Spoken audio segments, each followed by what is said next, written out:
Hey, this is Ramon, Channel Alpha 4, and this is Catholic Reads the Quran. If you notice, we have a new background. That's because the room I was in previously, the house has been under some construction, and somebody put a lot of stuff that would be inappropriate behind me. In fact, this is actually the second time I'm recording this, so if I sound a little rehearsed, that's why. Sorry about that. I had to scrap the previous recording. I didn't even notice that there was inappropriate stuff behind me until I was doing the editing. So this is the following day, and that's why the video is coming up, posting up a day late. All right, so going forward from here on, I am going to try to stick only to new material, because from where I'm at the Quran, going forward, the Quran begins to repeat itself, especially with the more poetic verses. So I'm just going to try to cover new material and material that is either was shocking or revelatory to me, or that I found extremely interesting. If it's something I've already covered in a previous video, I'm just not going to go over it again. So if you want to talk about something that you think is relevant, but you know it's covered in a previous surah, in a previous chapter, just go to that video and we can talk about it there. Okay, so here we are at Surah 4, ayat 129 through 171, and this is the women. Oh, and by the way, with Ara, that does not mean not knowing the spelling. The English spelling is A-Y-A-T and A-Y-A-H. The reason why I'm saying Ara and it sounds like there's an R is because I have a speech impediment. So that's just how it sounds. All right, so from 129. The Quran views human nature very negatively and has no faith in humanity to act decent on its own. It also views affection and attraction as involuntary, which sounds fine, but actually it means that if exposed to temptation, a human being cannot control themselves. Something I personally disagree with. I believe in personal responsibility and in free will and free choice, so I have a little problem with that. But let's read what it actually says.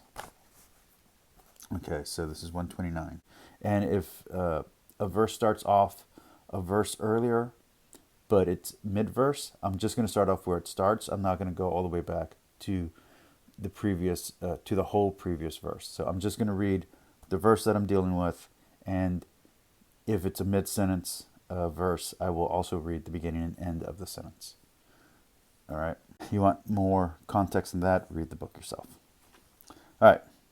So, Ara 129. You will not be able to deal fairly between women, even if it is your ardent desire. But do not turn away from one altogether, so that you leave her as if suspended. If you come to an accord and are reverent, truly God is forgiving, merciful. Okay. Then we get to Ara 130, which my note here is that the Quran is okay with divorce. And then I put underneath Persians, question mark. I don't know why I put Persians with a question mark on this note.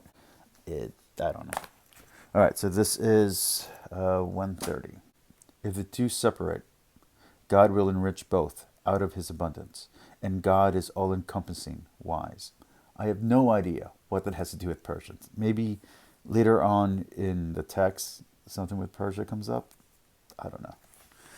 All right.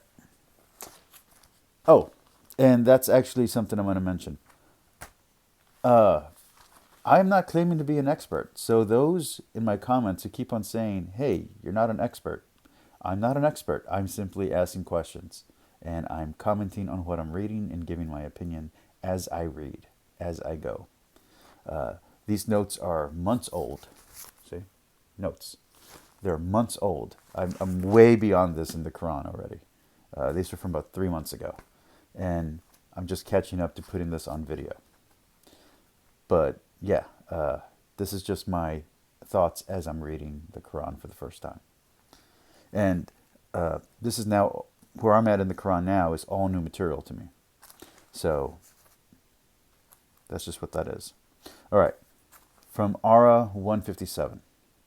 Muslims have a misunderstanding of historical Roman crucifixion, thinking it only a punishment after death.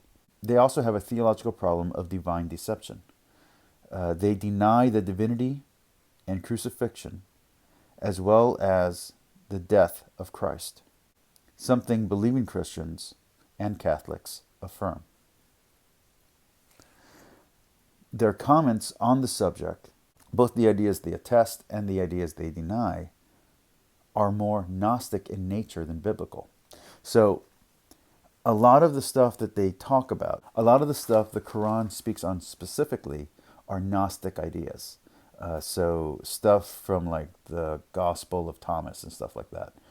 None of the Christian ideas that they're arguing for or that they are arguing against are general ideas that any modern Christian would even be aware of even existing. So they're arguing for and against Gnostic ideas. Not much that is in recognized official canon of Christians.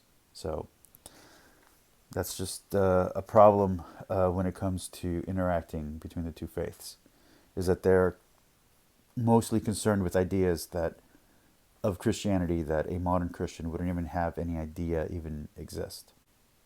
Yet, for all that, they do believe in the assumption and the judgment. And in the previous video I made, I thought it was very interesting that the concepts that almost everybody, even non-believers, will agree on, they don't agree with. But the stuff that only the most ardent believers believe in, they do believe in. So it's kind of interesting that with Muslims and with Islam in general and with the Quran in particular, the harder the theological idea, the more likely the Quran will affirm it. The more historical and the more mundane the idea, the less likely the Quran will affirm it. So it's just an interesting note there about their view on Christianity and Judaism. Anyway, that's 157. Okay, I'm going to go back to 155. No. 7, yeah, 155. Then, for their breaking of their covenant, and their disbelieving in the signs of God, and their slaying of the prophets without right, and their saying, our hearts are uncircumcised. Nay, rather, God has set a seal upon them for their disbelief. So they believe not, save a few. And for their disbelief, and their uttering against Mary, a tremendous calumny. And for their saying, we slew the Messiah Jesus, son of Mary, the messenger of God. Though they did not slay him, nor did they crucify him, but it appeared so unto them. Those who differ concerning him are in doubt thereof. They have no knowledge of it, but follow only conjecture. They slew him not for certain. So that's 157. Oh, crucifixion. So, all right.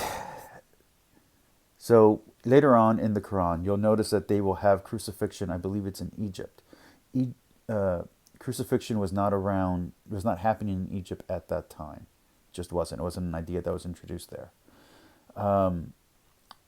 Crucifixion is a Greek, Roman, and sometimes Mesopotamian idea.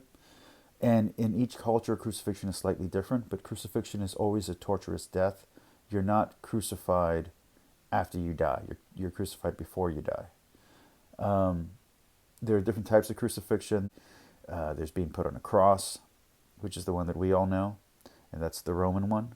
But at some point, being crucified was also just being put on a tree and nailed to a tree. And it's a way of starving your enemy to death, and it is a political punishment. It is not a way to show victory over your enemy after they're dead, like Vlad the Impaler would do. No, this is more than just putting someone on a pike. This is it's a way of punishing an enemy and torturing a political criminal, especially an enemy of the state, and having them starve to death where everybody can see. And the Romans did it to a lot of people. They didn't just do it to Jesus. They did it to many, many people. And sometimes it's just, like I said, sometimes it's as simple as putting someone up on a tree. Sometimes it's as complicated as putting someone up on a pole. And sometimes it's putting someone on a cross. Also, crosses, a lot of people like to think crosses mean something different. They don't. The cross that's up, the cross that's upside down, that's just a cross of a different saint. Cross that's sideways, that's just a cross of a different saint. That's Saint Peter, Saint Paul, Saint Andrew. They all have their own crosses. Okay, so and the style of cross, whether you be put in the hand or in the wrist, all these are just different ways of crucifying. So there are different styles and different ways, and the Quran seems to not have a historical understanding of this.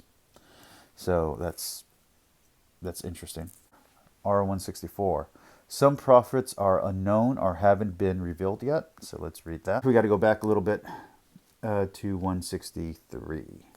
Verily we have revealed unto thee, as we revealed unto Noah, and the prophets after him, and as we revealed unto Abraham, and Ishmael, and Isaac, and Jacob, and the tribes, and Jesus, and Job, and Jonah, and Aaron, and Solomon, and unto David we gave the Psalms. The messengers we have recounted unto thee before, and messengers we have not recounted unto thee. And unto Moses God spoke directly, messengers as bearers of glad tidings and as warners, that mankind might have no argument against God after the messengers. Okay. Then we get to Ara 171, where the Quran makes another case against Jesus' divinity and against Christians. Yet the Quran does not consider Christians idolaters and asserts their position as monotheist. So let's read that one. 171. Okay. O people of the book, do not exaggerate in your religion, nor utter anything concerning God save the truth. Verily, the Messiah, Jesus, son of Mary, was only a messenger of God, and his word which he committed to Mary, and a spirit from him. So believe in God and his messengers, and say not 3. Refrain. It is better for you. God is only one God. Glory be to him, that he should have a child. Unto him belongs whatsoever is in heaven, and whatsoever is on earth, and God suffices as a guardian. Now, all right, so there's clearly some misunderstanding about what the Trinity is right there. There's clearly a misunderstanding of who is in the Trinity, and there's clearly misunderstandings about what Christians believe. But, okay, Mary is not part of the Trinity. The Holy Spirit in Christianity is not Gabriel. God, Father, Son, and Holy Spirit is part of one single being. It's not 3 separate beings. Now, this is not Unitarianism. We're not saying that they're not 3 separate essences. I answered back a few videos ago. I put in the text all the explanations of the Trinity and what the Trinity is, all the relative biblical texts, and all the explanation that the Church gives in the Catechism. But for the cheap seats, here you go.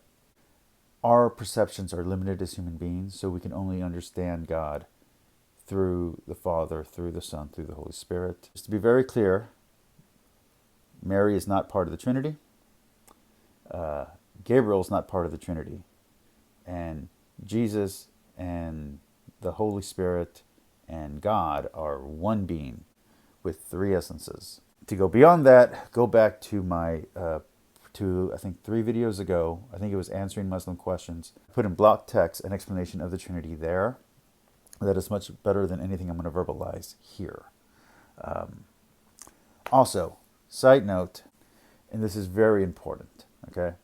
Number 1, if you're posting questions to me, please keep doing it. There's one guy in particular who is asking very good questions and challenging questions. I want to be challenged through my questions. Okay, I want questions that are challenging. So challenge me on questions, on my thoughts. Ask me about Christianity. Ask me about Catholicism. Ask me those questions. I'll gladly answer them if I know the answer, and if I don't know the answer, I'll look it up and I'll see what I can find. Ask me about what I've already read in the Quran. Ask me my opinion on these things. I'll gladly try to solve it and figure it out. If I've already read it, if I've already made a video on it, talk to me about it. I want to learn. If there's something that you don't feel I'm understanding correctly, please feel free to comment. I enjoy the interaction and I love learning. Now, that being said, I do screen my comments. So even if you post a comment, that doesn't mean it's going to show up on the comment feed. I screen them and I have to okay them before I post them up. So yes, even the insulting comments, I okay. Okay? So when you see those comments, they didn't just pop up there as soon as the person wrote them. I okay them. Why am I saying this? If you post violent imagery, I will not okay that comment onto my feed. I just won't. I will never okay that. Now here's the thing. It's only people who self-proclaim to be Christians that have put any violent imagery on there or put links to violent videos, specifically violent videos about Muslims. I will not ever okay that to be posted onto my comments. I will always either hit delete the comment or I will hit not approve the comment. I will never okay it. Okay, so if you want to post that, it's never going to be posted on my comments. I'm always going to delete it. That being said, have I ever gotten threats from Muslims over these videos? Yes, I have. Okay, Muslims have threatened me, Muslims have insulted me, but mostly that has been from trolls. So I don't generally worry about what the trolls are saying. And the comments that I have gotten, the interactions that I have gotten have been mostly positive. So I have nothing bad going on with the Muslims in my feed. I do have one guy right now who's being very aggressive, but that comes with the territory. On the other hand, there have been people who claim to be Christians who have been very violent and very ugly and have even linked to violent videos. I will not okay your videos if you do that, and I will block you from my page if you do that. So please don't. Okay? Please don't do that. I don't want to block anyone. I've already had to deny some people's comments, and I don't like doing that. I believe in free speech, but I'm not going to use my channel as a platform for hate. So if you want to spread hate, spread it somewhere else because you can't spread it here. All right. Peace, like, and subscribe. Keep the comments coming. Please like and share. Please spread this video. I need all the subscribers and all the views I can get. Talk to you later. Peace.